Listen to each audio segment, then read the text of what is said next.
Baik, saya kira ini pertanyaan yang bagus sekali.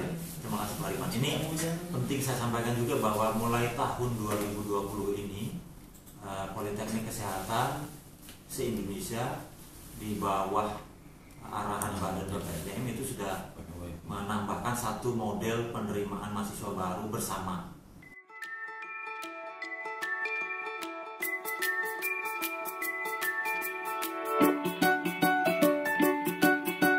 Oke, Assalamualaikum warahmatullahi wabarakatuh. Waalaikumsalam warahmatullahi wabarakatuh. Selamat pagi, ya teman-teman yang saat ini hadir di Dumai, ya, dunia maya, secara virtual. Barangkali saat ini yang hadir adalah ada mahasiswa, ada alumni, atau barangkali ada calon mahasiswa atau dosen-dosen Poltekkes dan Civitas Akademika Poltekkes. Ya, terima kasih hari ini kita bisa hadir dan terima kasih Pak Haji Supriyadi berkenan hadir untuk perdana hari ini Pak.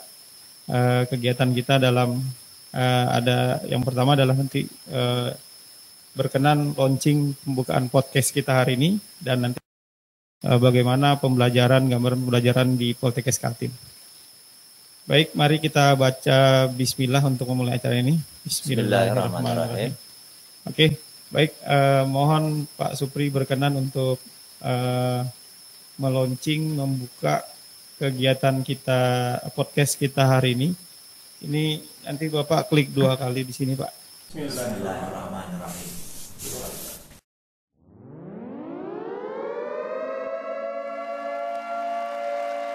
Dengan kita dengarkan suara tadi secara resmi hari ini alhamdulillah podcast kita launching hari ini ya Pak. Iya betul. Terima kasih Pak. Terima kasih Pak. Mudah-mudahan semuanya di dalam perlindungan, bimbingan dan barokah dari Allah Subhanahu Wa Taala. Baik, kita bisa terus mengembangkan kegiatan-kegiatan di Poltekkes Kalimantan Timur melalui media-media yang ada ini. Terima kasih Pak Riman. Baik, ya. Alhamdulillah kita sudah launching hari ini teman-teman. Jadi untuk selanjutnya kita ngobrol sedikit Pak tentang sesuai di jadwal yang kita buat di leaflet yang kita sebarkan, bagaimana strategi pembelajaran yang saat ini tentunya di masa pandemi COVID ini kan untuk dosen ada perubahan, ada di mahasiswa juga ada perubahan. Barangkali mohon Pak disampaikan seperti apa di Poltekkes Kaltim. Baik. Terima kasih Pak Riman. Saya sampaikan bahwa masa-masa prihatin karena wabah COVID-19 ini memang sudah merambah ke seluruh sendi-sendi kehidupan, termasuk kegiatan-kegiatan di bidang akademik. Kalau kita menyaksikan berita, kemudian tayangan yang terkait bagaimana teman-teman tenaga kesehatan yang berada di garis depan, dulu disebutnya di garis depan, tapi sekarang sepertinya dirubah menjadi di garis belakang sebetulnya. Garda terakhir ya, sebetulnya garda terdepan itu adalah masyarakatnya itu sendiri. Sehingga memang mau tidak mau memang sendi-sendi kehidupan termasuk sendi-sendi kegiatan-kegiatan akademik itu juga menyesuaikan dengan wabah COVID ini. Oleh karena itu Politeknik Kesehatan Kementerian Kesehatan Kalimantan Timur sejak awal kebijakan adanya pengaturan-pengaturan oleh pemerintah terkait dengan wabah ini, sejak tanggal 16 Maret sebetulnya Poltekkes Kaltim itu sudah melakukan atau mengambil satu tindakan di mana para mahasiswa itu sudah diperbolehkan untuk mulai beraktivitas, belajar, mengikuti kegiatan-kegiatan ujian dan lain-lain dari rumah. Karena waktu itu awal-awalnya kewaspadaan oleh pemerintah dengan adanya wabah COVID ini. Nah selanjutnya selama bulan atau 16 Maret sampai berjalan terus sampai hari ini, sehingga kita terus mengevaluasi kegiatan-kegiatan mahasiswa di mana sebetulnya kegiatan akademik ini sudah ada time schedule-nya, sehingga timingnya kapan harus berakhir semester itu sudah ada. Tetapi karena COVID-19 ini sudah membatasi pergerakan-pergerakan itu, akhirnya Poltekkes Kalimantan Timur ini mempelajari apa yang harus dilakukan, tindakan atau kegiatan apa yang harus disesuaikan, diadaptasi dengan kebutuhan-kebutuhan pembelajaran. Sehingga pada beberapa kali rapat koordinasi dengan jurusan, prodi, semua aktivitas akademika, kita mengambil kebijakan bahwa kita harus tetap jalan dengan wabah yang masih terus ada di tengah-tengah kita. Nah, kita menyepakati bahwa dengan model-model wabah di mana kebijakan pemerintah harus memaksa adanya social distancing, kemudian menghindari berkerumun, kemudian membatasi pertemuan dan lain-lain, sehingga kita mengambil kebijakan untuk memanfaatkan media atau teknologi informasi yang sudah memang ada kita miliki untuk kita gunakan sebagai bahan untuk kita melanjutkan kegiatan pembelajaran kita. Nah, Poltekkes Kalimantan Timur alhamdulillah kebetulan sudah berpengalaman karena memiliki 2 program studi pendidikan jarak jauh, yaitu D3 Keperawatan dan D3 Kebidanan, yang sudah ada SK Dikbudnya, sehingga kita sudah punya prodinya. Dan oleh karena itu tim pengembang kita juga berinisiatif di bawah Komando Paripan juga ini, sehingga menginisiasi untuk pembelajaran daring.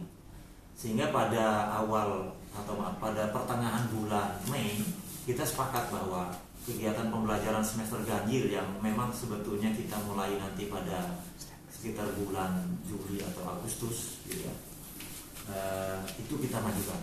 Kenapa demikian? Supaya kegiatan-kegiatan pembelajaran online itu bisa dilakukan. Kemudian sebetulnya kegiatan semester genap yang semestinya berakhir pada bulan Juni itu masih ada menyisakan beberapa kegiatan praktek klinik di rumah sakit. Tapi karena wabah COVID ini, rumah sakit juga meminta institusi pendidikan termasuk Poltekkes untuk menarik mahasiswanya dari praktek di rumah sakit untuk mengurangi risiko penularan COVID.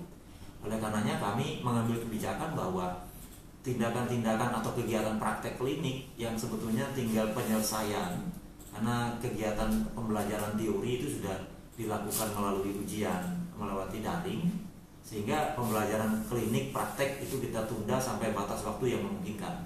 Tetapi sementara ada waktu jeda kosong yang dimana kita belum tahu kapan berakhirnya COVID ini, kita mengambil kebijakan untuk memajukan semester ganjilnya, semester ganjil tahun 2020-2021. Maka kita bersepakat kemarin pada pertengahan bulan Mei untuk jurusan keperawatan dan jurusan kebidanan melewati program studi D3, D4 dan nurse itu sudah mulai melakukan kegiatan pembelajaran daring untuk program studi di bawah keperawatan dan kebidanan. Sedangkan untuk program studi promosi kesehatan, program studi gizi dan dietetika serta program studi teknik laboratorium medik itu akan mulai start pembelajaran semester ganjil di awal bulan Juni atau pas bertepatan setelah Lebaran Idul Fitri. Nah, itulah kira-kira beberapa kebijakan yang kami ambil untuk tetap memastikan bahwa kegiatan pembelajaran ini bisa tetap terus berlanjut, kemudian mahasiswa pun bisa tetap berkegiatan di rumah, belajar dari rumah. Untuk mensupport itu, maka Poltekkes Kalimantan Timur juga sudah melakukan upaya kerjasama dengan Telkom Group untuk menyediakan paket-paket data baik untuk mahasiswa maupun untuk para dosen agar terfasilitasi dalam melakukan kegiatan-kegiatan pembelajaran dan ujian online. Oleh karenanya kami sudah melakukan kontrak dengan Telkom Group, Telkomsel, bahwa kita sudah menyediakan data sebesar 19,5 terabyte dalam waktu 1 bulan yang akan digunakan untuk kegiatan-kegiatan pembelajaran daring. Itu terbagi atau didistribusi, ada ke mahasiswa, ada juga ke dosen. Dan kebutuhannya akan kita pelajari sesuai kebutuhan masing-masing kegiatan mahasiswa. Jadi kegiatan daring itu dilakukan dengan menggunakan Cloud X, yaitu produk dari Telkomsel yang kapasitasnya bisa digunakan untuk 1 kali program atau 1 host itu untuk 100 orang, dan Poltekkes Kaltim itu berlangganan sebanyak 15 host dengan Telkomsel, sehingga bandwidth sebesar 19,5 terabyte atau 19.500 gigabyte itu digunakan kurang lebih dalam 1 bulan, terdistribusi ke berbagai macam kegiatan pembelajaran, baik itu berupa video conference, bisa jadi juga kegiatan ujian, karena ujian skripsi, ujian KTI juga bisa dilakukan dengan daring. Kemudian juga bisa jadi digunakan oleh mahasiswa untuk mengakses kebutuhan-kebutuhan belajar yang ada di internet yang secara umum. Kemudian paket-paket itu juga dipakai untuk kegiatan pembelajaran baik itu bagi dosen tetap maupun dosen tidak tetap.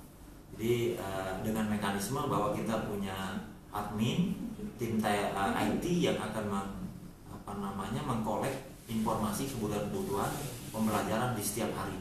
Dan H-1 itu akan ada pengiriman paket data kepada baik dosen juga mahasiswa yang sudah membutuhkan atau yang sudah habis paketnya. Jadi distribusi ke mahasiswa kita siasati itu secara bertahap, tidak sekaligus. Jadi setiap mahasiswa itu bisa dapat maksimal 12 GB per bulan. Kalau dosen bisa jadi sampai 30 GB per bulan. Tetapi itu tidak angka pasti, sesuaikan kebutuhannya juga. Kalau memang mahasiswa ternyata bisa lebih dari itu, mungkin akan kita lihat kebutuhannya. Intinya semua kebutuhan paket data untuk kegiatan pembelajaran itu akan dicoba atau akan kita support dari kontrak kita dengan Telkomsel. Oke, saya potong dikit Pak. Kalau ini mungkin menjawab keresahan dosen, keresahan mahasiswa barangkali, kenapa saya tidak dapat paketnya tadi kalau lama sekali itu, kenapa itu Pak? Nah, ini terus terang ini memang tahap pertama atau bulan pertama yang sebetulnya clock ini baru kita lakukan di Kota Kaltim.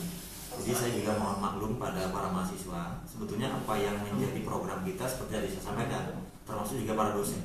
Kalau ada yang belum dapat, ini memang harus dikomunikasikan ke tim IT kita supaya nanti injeknya itu atau pengiriman paket data itu bisa berjalan lancar. Yang perlu diingat juga bahwa memang karena kita berlangganan dengan Telkomsel, artinya semua nomor-nomor yang digunakan untuk kuliah daring, ujian daring itu harus menggunakan nomor yang berbasis dari Telkomsel. Ya, jadi bisa berupa simpati, halo, juga ya, yang memang digunakan untuk. Kalau ada kendala-kendala, memang ini harus dikomunikasikan.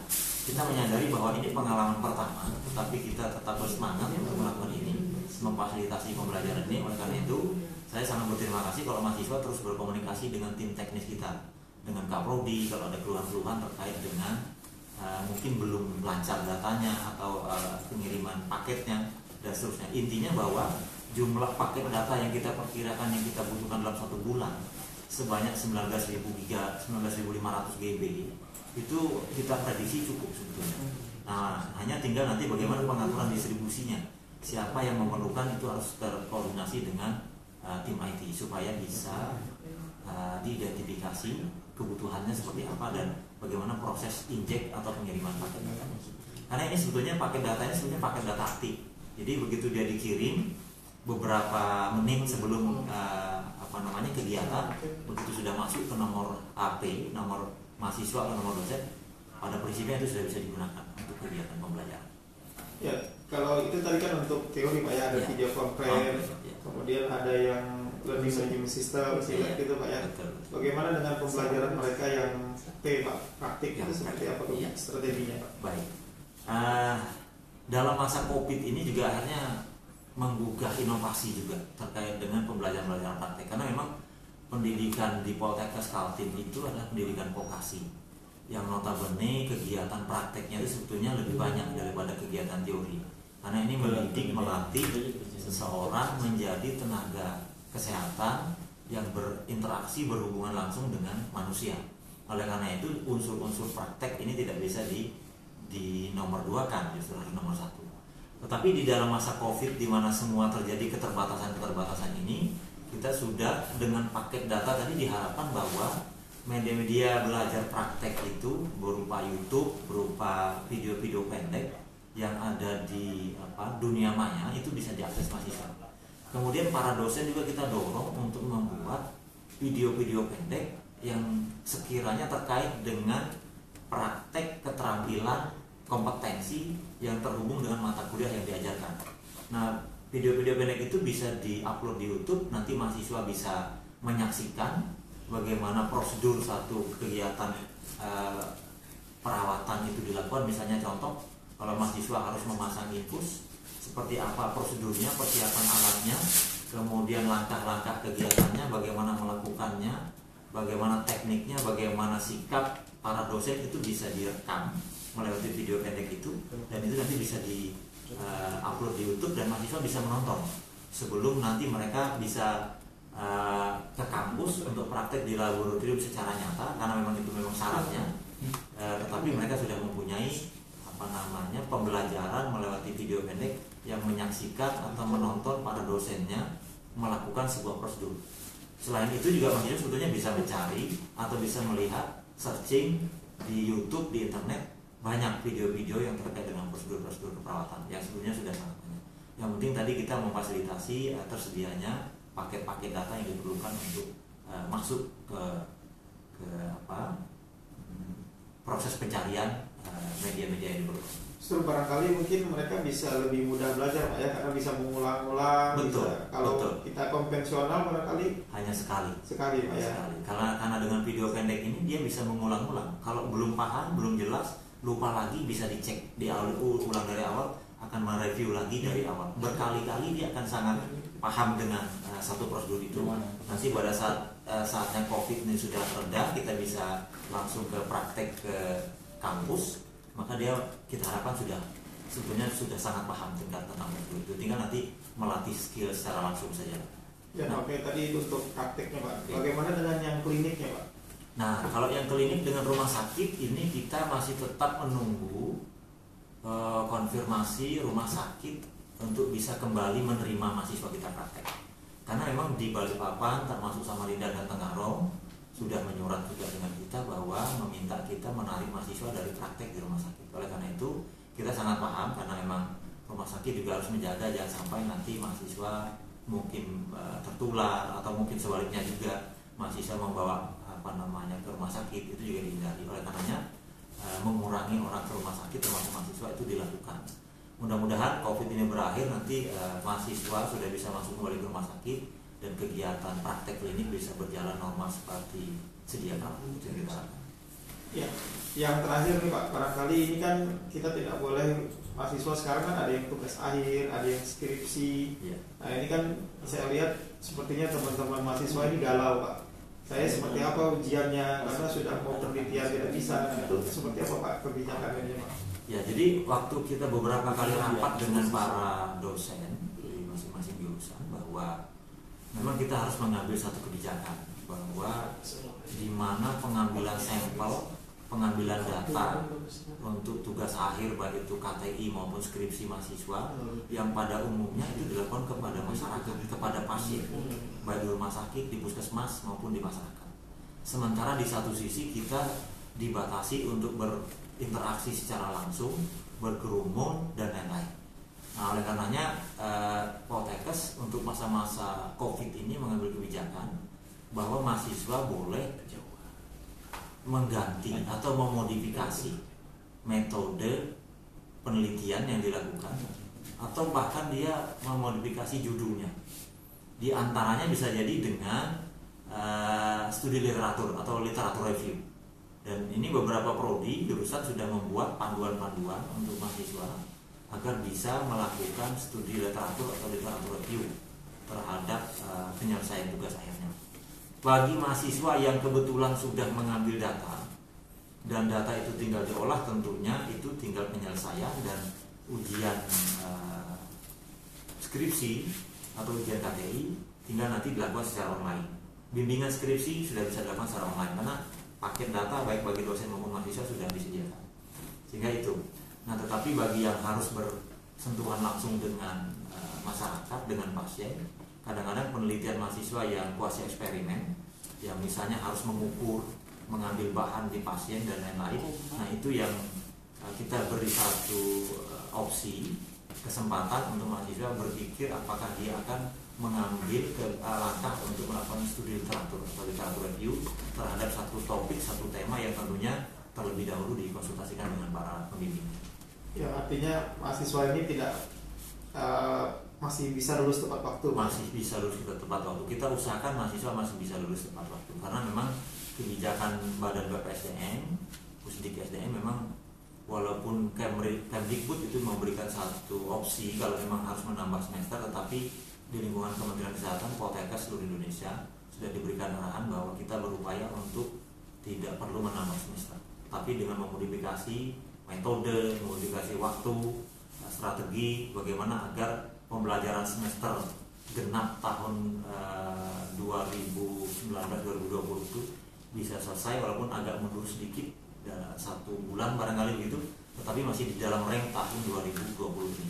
Dan mudah-mudahan mahasiswa nanti bisa selesai. Dan ini juga tentu kita harapkan mahasiswanya juga praktik untuk menghubungi dosennya atau berdiskusi dengan pembimbingnya untuk mengambil langkah yang tepat dalam rangka penyelesaian tugasnya. Karena tadi ada banyak opsi. Yang sudah punya data tinggal menyelesaikan, yang belum, kalau misalnya itu berupa pengumpulan data kepada masyarakat yang bisa dikumpulkan melewati Google Form dan lain-lain, dan itu mahasiswa sudah sangat tahu, itu bisa dilakukan. Tetapi kalau memang tidak mungkin juga karena tadinya penelitiannya jenis metode yang kuasi eksperimen yang harus bersentuhan langsung pengambilan datanya dengan masyarakat, dengan pasien, dia bisa mengubah menjadi studi literatur review atau menurut yang lain.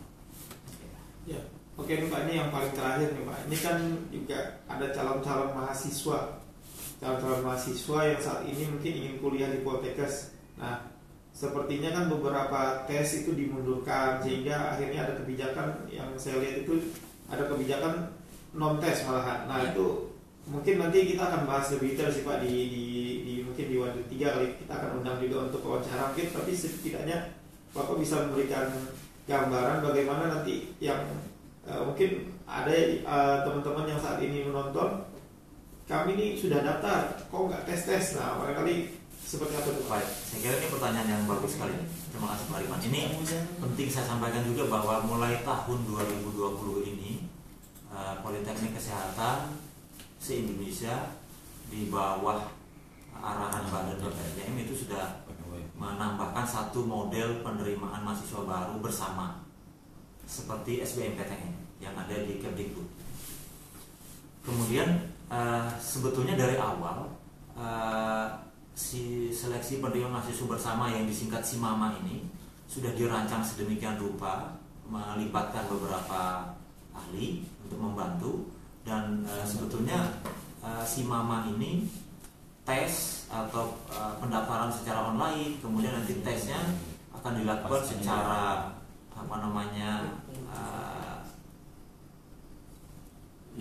tulis, ya, dilakukan secara bersama di seluruh Indonesia. Tetapi di dalam perjalanannya ini kebetulan rencana pertama SIMAMA di tahun ini malah juga berhadapan dengan kasus COVID ini. Akhirnya karena sampai sekarang COVID ini pun tidak bisa diprediksi kapan berakhirnya, kapan orang sudah boleh kumpul-kumpul dan lain sebagainya. Karena kalau melakukan tes tulis itu harus berkumpul di satu tempat dalam jumlah yang begitu banyak, dan tentu itu tidak dimungkinkan saat ini. Ribuan itu di Poltekkes Kaltim sudah sampai saat ini yang terdaftar itu sudah 1.100-an yang mendaftar untuk 5 jurusan ini. Nah, sehingga Badan PPSDM dipandu oleh tim ahli mengambil kebijakan bahwa untuk seleksi masuk SIMAMA tahun ini seluruh Poltekkes menggunakan portofolio. Nah, di portofolio kemarin sudah rapat kita beberapa kali melewati daring dengan panitia pusat. Pendaftaran kebetulan sudah ditutup tanggal 15 kemarin. Kemudian ini tinggal persiapan mahasiswa, calon mahasiswa maksud saya, itu memasukkan nilai-nilai mata kuliah yang sudah dipandu di website Poltekkes. Silakan masuk ke web, ada beritanya sudah di sana. Bagaimana memasukkannya, aplikasinya sudah dibuat lagi untuk aplikasi portofolio ini. Jadi ada beberapa nilai, diantaranya matematik, bahasa Inggris, IPA itu yang dimasukkan semester 1 sampai semester 5. Ada juga nilai akreditasi sekolahnya masing-masing, itu sudah ada panduannya di sana. Dan ini sudah mulai nih, sudah berjalan sampai akhir bulan bulan Mei ini. Terus ini pengisiannya untuk memasukkan ke dalam aplikasi penilaian portofolio. Jadi nanti mahasiswa hanya setelah dimasukkan, ada panitia pusat akan melakukan ranking terhadap nilai-nilai itu, ada sudah pedoman panduannya. Nanti juga akan ada pengumuman lulus atau tidaknya di seleksi ini. Tapi perlu saya ingatkan juga kepada mahasiswa, Poltekkes Kalimantan Timur itu selain mengikuti SIMAMA ini, nanti kalau misalnya masih ada kekurangan kuota mahasiswa, kita sudah membuka sebetulnya satu jalur seleksi mandiri. Seleksi mandiri yang di website Poltekkes itu mahasiswa yang nanti gagal di SIMAMA, kalau misalnya tetap ingin di Poltekkes masih bisa mendaftar lagi ke sana. Dan pendaftaran untuk seleksi mandiri itu sudah sedang berjalan sekarang. Jadi mahasiswa sebetulnya sambil menunggu hasil seleksi Simama melewati portofolio, saat ini bisa mendaftar lagi di Mandiri. Supaya nanti kalau misalnya gagal di sana bisa lanjut nanti ikut di Mandiri. Di Mandiri pun kita juga belum tahu apakah di Mandiri ini nanti kita bisa seleksi tulis seperti biasanya, atau masih juga akan portofolio lagi. Nah ini kita juga akan masih nunggu karena tidak ada informasi yang kita anggap valid yang bisa memprediksi kapan COVID-19 ini berakhir. Oleh karena itu kita sudah antisipasi, mudah-mudahan nanti ini semuanya berjalan lancar. Ya, baik, terima kasih. Itu walaupun singkat Pak, artinya informasinya padat sekali ya, dan memberikan gambaran dosen, mahasiswa, dan calon mahasiswa juga untuk bagaimana belajar di Poltekkes. Baik, terima kasih banyak Pak Supri. Terakhir barangkali ada closing statement Pak sebelum kita akhiri sesi ini Pak. Baik, kepada seluruh pendengar, para mahasiswa, saya sekali lagi mengucapkan selamat menjalankan ibadah puasa. Sebentar lagi kita juga akan sampai kepada Hari Raya Idul Fitri dalam beberapa hari ke depan. Dan terus tetap pelihara spirit, semangat ya, di dalam masa-masa sulit ini. Kita terus tetap mengikuti anjuran-anjuran pemerintah ya, kita menjaga jarak, beraktivitas fisik, cuci tangan pakai sabun itu tetap rutin. Jadi saya kira ini penting kepada seluruh mahasiswa, dan saya berharap mahasiswa bisa juga terus mengupdate informasi di Poltekkes melalui media ini, karena hanya ini mungkin salah satu yang utamanya yang bisa berbagi informasi perkembangan-perkembangan, termasuk sampai kapan berakhirnya studi promo yang sudah diberlakukan sampai sekarang. Jadi saya kira itu yang ingin saya sampaikan. Sekali lagi, selamat menjalankan ibadah puasa, selamat terus melakukan aktivitas belajar di rumah, beribadah dari rumah, kemudian akan selamat melakukan ibadah puasa, kemudian mohon maaf lahir batin, selamat mengikuti kegiatan-kegiatan. Mudah-mudahan kita semua selalu dalam keadaan sehat dalam perlindungan Allah Subhanahu wa taala. Ya, baik, terima kasih Pak Haji Supriyadi. Demikian wawancara kita hari ini Pak, dan terima kasih banyak atas perkenan waktu hadir dan support Bapak sampai hari ini. Kemudian terima kasih teman-teman IT yang membantu sehingga terlaksana kegiatan ini, dan teman-teman sarana prasarana yang menyiapkan tempat, luar biasa. Insya Allah kita akan ada episode yang ini episode pertama Pak. Episode kedua, ketiga ditunggu saja, nanti kita akan update, termasuk tadi yang tentang Simama tadi teknisnya barangkali nanti kita akan di bagian kemahasiswaan dari Pak ya. Baik, demikian yang dapat kita obrolkan hari ini teman-teman. Terima kasih yang sudah hadir secara online, dan saya akhiri, kurang lebihnya mohon maaf. Assalamualaikum warahmatullahi wabarakatuh. Waalaikumsalam.